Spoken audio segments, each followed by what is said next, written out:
네, 오늘 목자에 대해서 우리 함께 토크를 진행하려고 하는데요.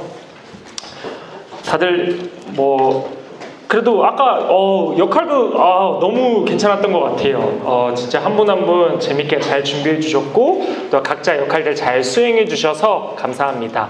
또 해보시면서 여러 가지 느꼈을 거예요.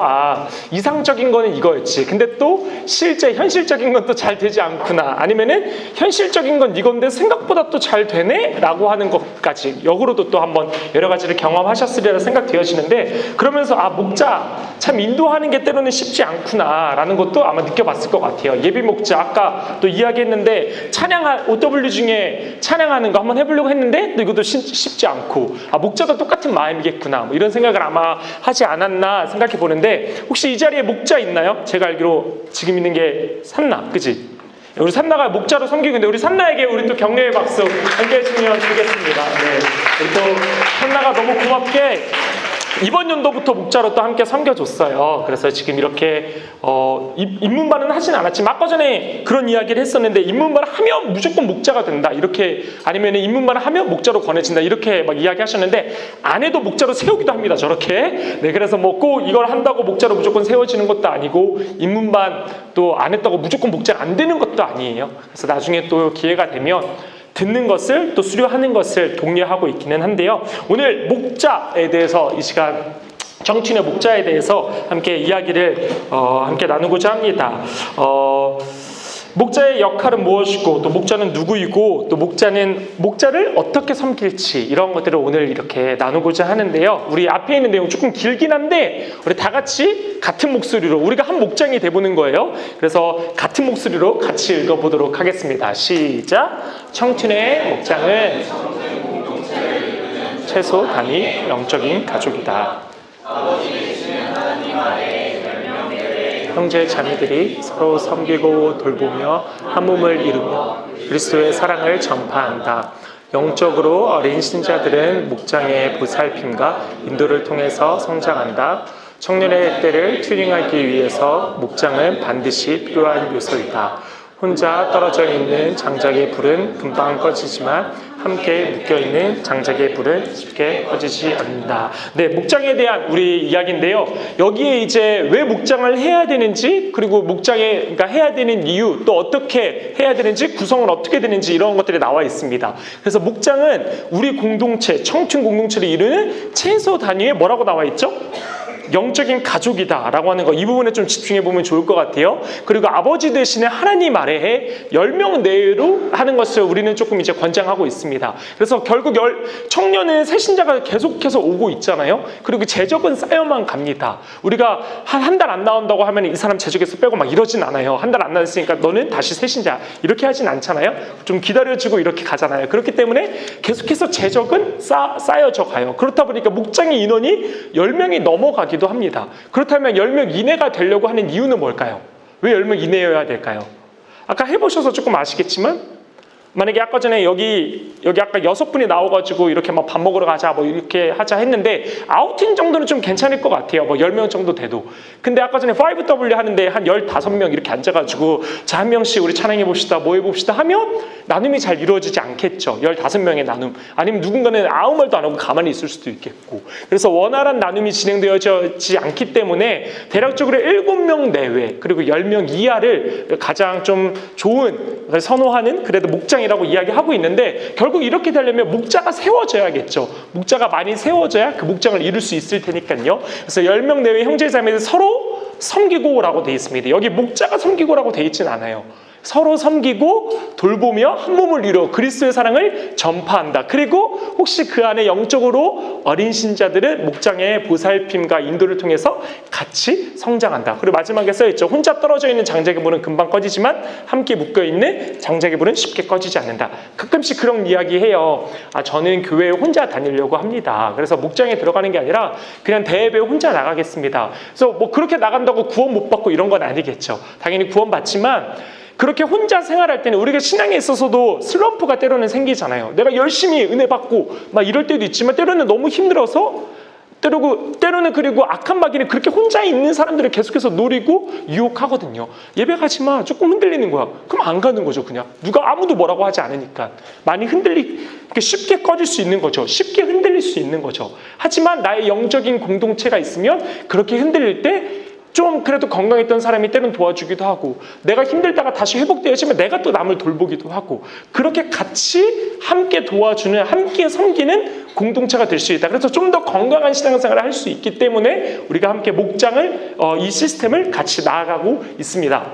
자, 성경에서 말하는 목장에 대한 이미지를 두 가지로서 그리면서 이 두 가지에 대해서 여러분들에게 좀 이야기하고자 하는데요. 우리 첫 번째 한번 읽어보도록 하겠습니다. 시작. 영적인 가정. 자, 두 번째 시작. 목장. 자, 목자와 양. 우리가 쉽게 생각하고 있는 그냥 목장 했을 때 떠올리는 그 있잖아요. 막 양 있고 아버지 되시는 목자 있고, 이 성경에서 말하는 딱 이거에 대한 것들, 이 두 번째인 거고요. 첫 번째는 영적인 가정을 이야기합니다. 이 두 가지를 놓고 여러분들에게 이야기하고 싶은데요. 자, 첫 번째 영적인 가정입니다.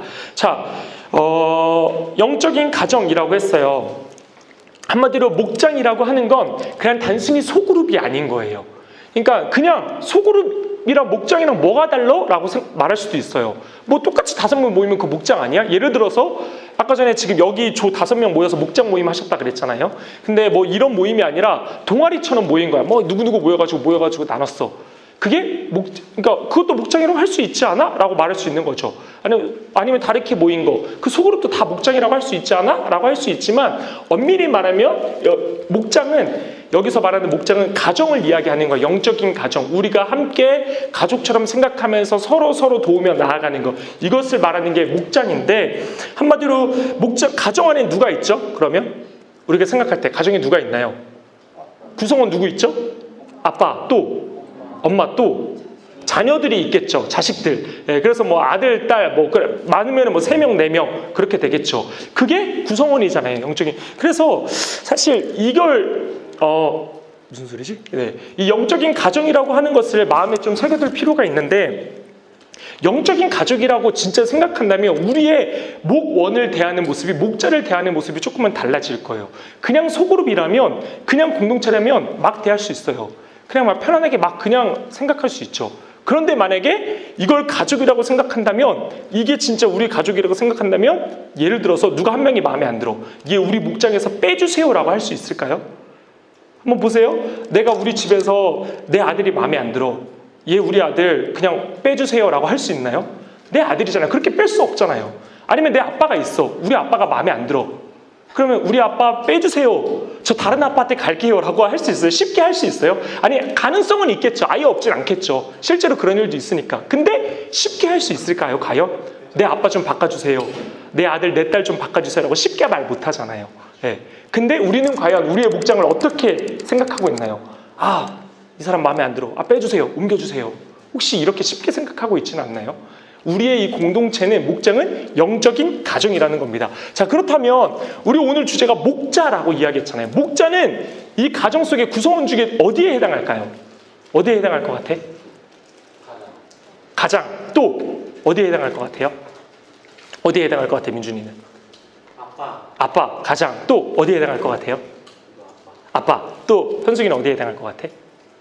당연히 약간 뭔가 리더십 움직이는 거에 있으니까 아빠라고 생각합니다. 대부분. 목장은, 그렇다면 목자는 어디에 속하나? 가장, 부모라고 생각하는데, 사실 목자는 가장 부모의 역할이 아닙니다. 목자는 어떤 역할을 가지고 있냐면, 사실 가장 부모는 우리의 하나님이 우리 앞길에 인도해 주는, 우리 책임질 사람은 목자가 아니에요. 사실은 목자가 왜 우리를 책임져야 돼요? 그 사람 그냥 잠깐 세워진 건데, 1, 2년 세워진 건데 왜 그 사람이 우리의 전부를 다 책임지고 자기의 모든 시간과 자기의 물질을 다 줘야 돼요? 사실 목자는 우리 아빠 되시는 분은 목자가 아니라 사실 하나님이에요. 근데 우리는 마치 목자가 내 아빠여야 되는 것처럼, 내 엄마여야 되는 것처럼, 마땅히 내가 케어 받아야 되는 것처럼 막 요구해요. 아, 이렇게 해줘. 아, 내가 원하는 거 이거야. 이렇게 해주세요. 우리 이거예요. 왜 나 케어 안 해줘? 왜 나 관리 안 해줘? 심지어 이렇게 이야기하는 목원도 있어요. 아, 저 케어 엄청 안 해줘요. 목자 당연히 해줘야 되는 거 아니에요? 이해는 가요. 어느 정도 이렇게 챙겨줘야죠, 당연히. 그런데 너무 당연한 건 아니라는 거예요. 우리의 아빠, 마치 목자가 내 내 아빠처럼 돼가지고 내 모든 문제를 해결해 줘야 되는 것 마냥. 그래서 매 주마다 하루에 한 주에 3-4번 목원한테 연락 오는 사람도 있대요. 어떤 목자한테 계속 연락 와서 이거 해결해 주세요. 나 이렇게 힘들어요. 막 계속 말하는 거야. 내 모든 걸 다 해결해 줘야 되는 것처럼. 그런데 사실 목자는 이 역할이 아니고 이건 하나님의 역할인 거예요. 그렇다면 목자의 역할은 무엇이냐? 바로 첫째 아이, 첫째 장남의 역할, 첫째 딸의 역할이 목자의 역할이라는 거죠. 아들러 심리학이라고 하는 자녀들의 서열론을 이야기하고 있는 게 있는데, 혹시 여기서 내가 첫째다 하는 사람 한번 손들어 볼까요? 첫째다. 나 첫째예요, 집에서. 네. 꽤 많이 있으시네요. 한번 손들어 볼게요. 그러면은 나는 막내다. 막내다 하는 분. 막내. 네, 6분, 7분 내려보시고 난 중간이다. 중간. 막내도 아니고 첫째도 아니다 하는 분도 몇 분 있습니다. 네, 좋아요. 이 아들러 심리학에서는 이야기합니다. 자기 그 위치에 따라서 자기가 그 서열, 자녀들의 서열에 따라서 각자 성향이 있다라고 이야기합니다. 그래서 첫째들끼리는 장남, 장녀끼리는 그들의 성향이 좀 비슷하고 막내들끼리는 또 막내들만의 성향이 비슷하다라고 이야기하고 있어요. 제가 이제 막내거든요. 둘째고 저희 누나가 저 한 명 있습니다. 그런데 몰랐는데 누나가 맨날 엄청 저를 막 억압하는 거예요. 막 여자친구 사귀면 막 어디서 막 다 캐내요. 난 분명 말하지도 않았는데 내가 아는 사람들한테 다 물어보고 막 심지어 제가 다니는 학교까지 편입해서 따라 들어왔어요. 꼭 저 때문에는 그렇진 않았겠지만 어찌됐든 들어와서 다 캐내는 거야. 진짜 내가 누구랑 사귀는지, 어떻게 사귀는지, 어디서 만나는지. 그래서 막 너무 스트레스인 거야. 왜 이렇게까지 나를 막 억압하는지. 근데 왜 이러나 싶었는데 나중에 이제 공통 분모로 아는 사람이 있어서 그 사람한테 들었더니 누나가 어릴 때부터 이제 저희는 아버지 어머니가 사역을 하시다 보니까 집에 자주 안 계셨어요. 그래서 누나의 생각은 아버지 엄마가 안 계실 때마다 내가 이 아이를 잘 돌봐야겠다. 나는 첫째니까 라는 생각이 있었대요. 그래서 계속해서 내 동생을 챙겨야 된다라는 생각이 심했던 거죠. 근데 어릴 때는 그게 너무 심하니까 저한테는 스트레스였죠. 왜 이렇게 억압하는 거냐고, 내가 알아서 할 거라고 막 건들지 말라고, 내가 알아서 만날 거라고 그러면서 막 몰래 엄청 만났는데 누나는 다 알더라고요. 네, 다 5명 만났는데 다 알고 있더라고요. 우리 엄마는 모르는 것 같은데 누나는 다 그렇게 알고 있더라고요. 근데 크고 나니까 성인이 되고 나니까 이제 그 케어가 그렇게 또 챙겨줬던 게 이제야 좀 보이더라고요. 누나가 좀 짊어졌던 그 무게들, 또 그런 책임감들이 있었겠구나라는 생각이 있더라고요. 근데 막내는 그냥 막내로서의 또 생기는 거죠. 내가 책임감이라기보다는 그저 막 짜증나고 그냥 막내처럼 그냥 돌아다니고 막 했던 그런 것들이 있었는데, 이걸 왜 이야기하냐면 장녀, 첫째 아이의 역할, 그러니까 뭐냐면 목자라고 하는 사람의 역할은 뭐냐면 이 장남과 같은 역할을 해야 된다는 거야. 아빠의 정도가 아니에요. 그죠? 장남, 장녀가 하는 게 내 동생들이 책임지는 건 아니잖아요. 내 아빠가 있잖아요. 책임져야 됐으면 내 아빠, 엄마가 있지만 내가 할 역할은 이 동생을 어느 정도 잘 끌고 다니는 거, 같이 좀 도와주는 거, 힘든 거 있으면 좀 도와주고 들어주고, 아니면은 가끔씩은 힘든 거 있으면 같이 힘든 거 이야기하기도 하고, 나도 땡깡 부리고 동생한테 땡깡 부리기도 하잖아요. 이 정도의 역할이라는 거예요, 목자가. 여러분도 아셔야 되는 거예요. 목자한테 부모의 역할을 자꾸 이렇게 기대하시면 안 돼요. 장남의 역할, 그 역할을 정도를 기대하시면 되는 거죠. 그래서 때로는 목자가 힘들 수도 있는 거예요. 우리의 형, 오빠, 누나가 때로는 힘들기도 하잖아요. 땡깡 부리기도 하잖아요. 똑같이 그럴 수도 있는 거죠, 목자가. 하지만 목자의 역할, 아까 형, 오빠라 그랬어요. 먼저 신앙생활을 한 입장에서, 그리고 교회에서 리더십을 세워준 그 입장에서 안내를 해주는 거예요. 뭔가 형, 오빠가 삶에 있어서의 지침, 좀 안내 이런 거 도와주잖아요. 그러니까 목자의 역할은 뭐냐면, 야, 교회에서 이런 것들을 하는데 한번 해봐. 참 좋더라. 같이 한번 해보자. 그렇게 독려해주는 게 목자의 역할이다라는 거죠. 그게 이제 목자의 역할이고, 큰형, 큰 누나, 큰 언니로서의 역할이 바로 목자의 역할이고, 자, 그래서 이걸 정리해보면 하나님의 역할, 바로 이 하나님이 아버지 되시고 엄마, 이 가장의 역할, 이건 바로 하나님이 하시는 거고, 가장 큰 우리는 이제 지역 목자가 있잖아요. 그래서 지역 목자가 이제 가장 큰 오빠라고 이제 좀 보고, 그 밑에 목자가 그래도 형, 오빠, 우리의 형, 오빠가 되는 바로 위에 좀 우리랑 상담해 주기도 하고 많이 독려해 주기도 하는 이 정도를 이렇게 보고 있습니다. 그래서 이것들을 좀 기억하시면서 목자들에게 막 너무 많은 걸 또 하나님에게 요구해야 되는 것처럼 그렇게 요구하시는 게 아니라 목자의 역할은 이거라는 거, 또 나중에 목자가 되셔야 하는 분들도 막 내가 마치 하나님이 돼야 되는 것처럼 모든 걸 다 켜줘야 되는 것처럼 생각은 안 하셔도 될 것 같습니다. 자, 그렇다면 두 번째인데요. 두 번째 성경에서 나오는 그 그림, 많은 이제 예수님을 그릴 때 예수님께서 양을 들고 있는 막 이런 그림 보셨잖아요, 많이. 그래서 이제 성경에서 말하는 이 목자 대신 예수님 그리고 그들의 양에 대해서 성경에서 이야기하는데, 목자, 제가 방금 이야기한 것처럼 성경에서 목자를 예수님이라고 표현합니다. 그럼 양은 누굴까요? 양, 성경에서 양은 누굴까요? 우리를 이야기하는 거예요. 우리들 편하게 이야기하셔도 괜찮아요. 그래서 성경에서는 목자가 예수님이고 우리가 양이다라고 이야기합니다. 그런데 이 단어 자체를 우리가 그대로 가져와서 쓰다 보니까 마치 목자가 예수님 같은 역할을 다 해야 되는 것처럼 생각하고, 또 우리도 그만큼을 바라기도 해요.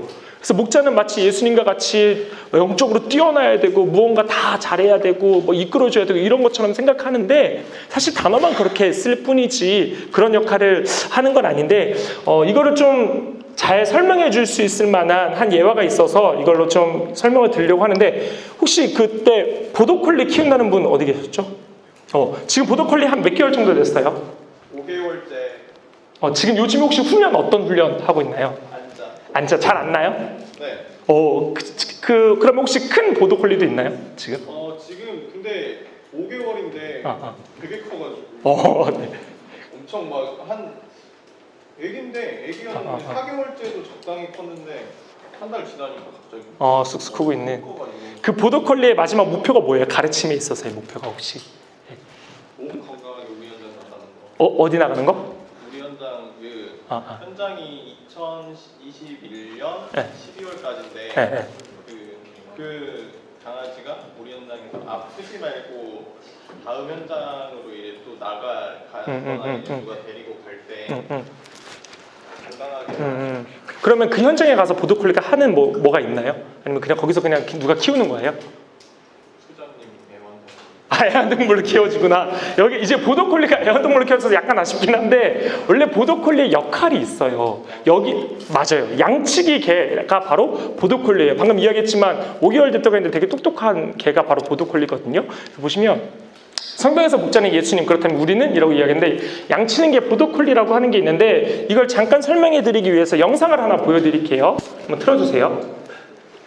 어떤 개인지 한번 보시면 좋을 것 같아요. 네, 지금은 이제 대관령 뭐 이런 데는 조금씩 이렇게 지금 영상도 조금씩만 있는데, 실제 뉴질랜드 이런 데 드넓은 초원에 있는 데에서 이 양모리개 보더콜리가 한 100마리, 200마리의 양들을 막 이렇게 몰아요. 혼자서 그렇게 다 몰아요. 근데 자기 혼자 그렇게 하는 게 아니라 주인의 지시에만 따릅니다. 되게 똑똑해서 주인이 하는 말에만 따라서 그렇게 어디로 몬다고 해요. 그런데 더 똑똑한 건 뭐냐면, 그냥 주인이 하는 말만 기다렸다가 바로 그거 하는 대로만 하는 게 아니라, 수동적으로 움직이는 게 아니라 본인도 생각한대요. 본인이라고 하는 게 웃기지만 걔 자신도 생각한대요. 그래서 그 다음으로 주인이 어디로 몰겠다라는 것까지도 같이 생각한대요. 그래서 주인의 마음도 같이 읽으면서 그 양들을 몰아간다라고 합니다. 이게 바로 보더콜리의 개거든요. 그런데 이것을 보여드리는 이유가 뭐냐면, 목자의 역할이 바로 이 보더콜리와 같은 역할이 나가죠. 한마디로 그 목자가 개 같은 역할을 해야 된다라는 거예요. 개 역할을 해야 된다라는 거예요. 이렇게 누굴 데리고 다 이걸 떠나서 이 보더콜리가 한 게 뭐예요? 주인의 음성을 듣고 go, away, stop 이걸 듣고서 그대로 그냥 나는 그 양들에게 지시하고 한 거예요.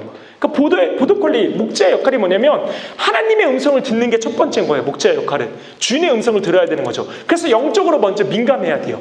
그리고 아까 전에 보더콜리가 그 주인의 마음을 계속 알려고 노력하고 똑똑하다 그랬잖아요. 그러니까 목자가 주인의 마음, 하나님의 마음을 알려고 노력하고 그 마음을 또 알고 같이 또 지시되어지는, 하나님이 말씀하시는 것, 또 하나님이 세우신 교육자의 말에, 또 공동체의 질서에 순종하면서 그거를 지시하고 말하는 거예요. 자기 양들, 자기 목원들에게 하는 거죠. 야, 이쪽으로 가, 이거 해봐, 이쪽으로 가는 게 어때? 잠깐 멈춰. 이렇게 하는 정도의 역할이 보더콜리 개의 역할, 바로 목자라는 거죠. 이 정도만 생각하면 되는 거예요. 그래서 목자의 마음과, 그래서 어디에 양식이 있는지, 이제 아까 전에 보더콜리는 어디에 풀이 있는지 양들을 그렇게 몰고 갔다 그랬잖아요. 그래서 우리는 어디에 양식이 있는지 알고 목자와 함께 양들을 먹이가 있는 곳을 이끄는 게 보더콜리의 역할이라는 거죠. 그래서 예를 들어서 야, 예배에 함께 이렇게 드려야 되지 않겠니? 어떤 마음으로 드려야 되지 않겠니? 하면서 이끄는 거죠. 그리고 목장 모임 이렇게 하자 하면서 같이 또 가기도 하고, 묵상하는 것, 또 알파 이런 것들, 교회에서 일어나는 프로그램들, 교회에서 많이 하는 것들을 야, 나도 해봤는데 너도 한번 해봐,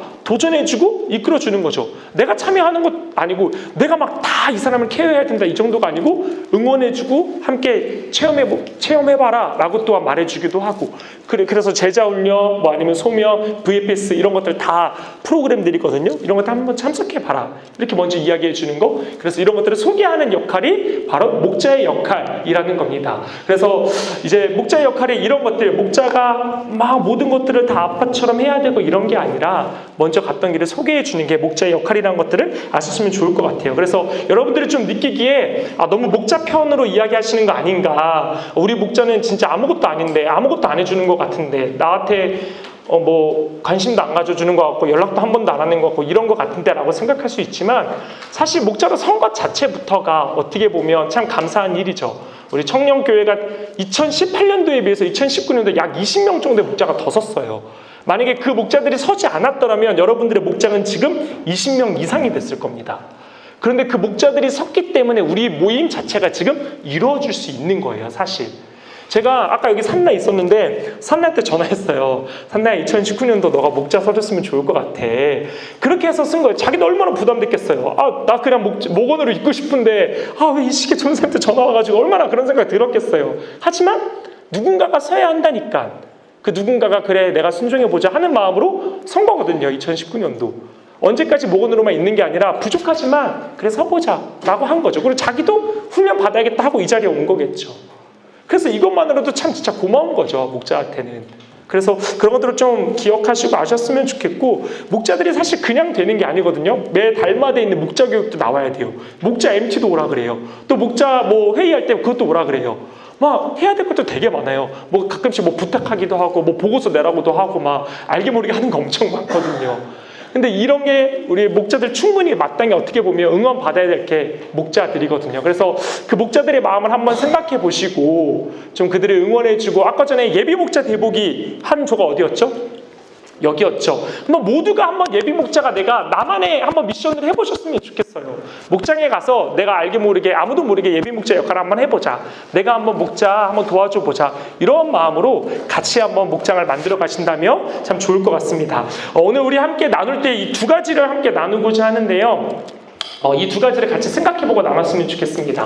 혹시 내가 목자에게 상처를 주었거나 미안한 마음이 들었던 순간이 뭐가 있었나 한번 생각해보세요. 지금 그래서 생각해 보시고, 내가 어떻게 행동했던 게 조금 이 사람이 상처가 받았겠다, 아니면 좀 미안한 마음이 드네 하는 것들이 있다면 생각해 보시고, 두 번째로는 목자에게 고마웠던 좀 그런 것들이 있다면 또 함께 생각해 보시면